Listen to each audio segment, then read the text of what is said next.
মসজিদের প্রধান ফটকে প্রবেশ করার মুহূর্তে চোখে পড়ে তার উঁচু দরজা, প্রায় ৩৮ মিটার উঁচু মিনার আর বিশাল পাথরের দেয়াল, যা সময়ের পরীক্ষায় আজও টিকে আছে অনিন্দ সুন্দরভাবে।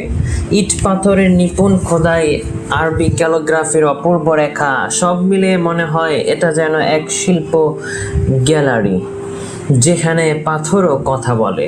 ভেতরে ঢুকলে চারদিক থেকে উঠে আসে এক অদ্রিভূত প্রশান্তি।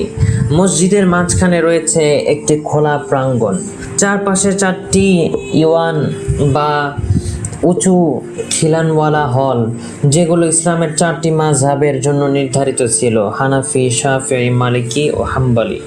সবচেয়ে বড় ইওয়ানটি হলো কিবলামুখী দিকেরটি, যেটি মূল নামাজ ঘর, যেখানে মেহরাবটি অলঙ্কৃত আছে মার্বেল, মোজাইক আর শুকনো কারুকার্যে।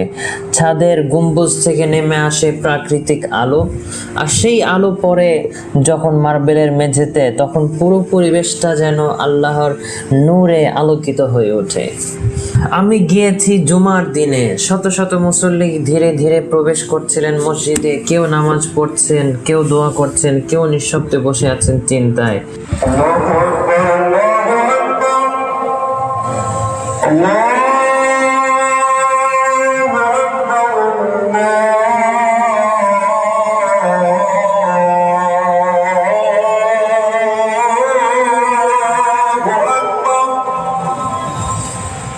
أشهد أن لا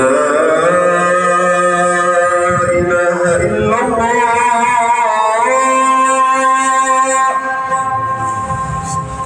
أشهد أن لا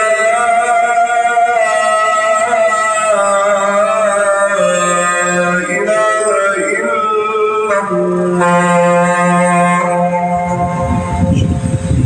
أشهد أن محمدا رسول الله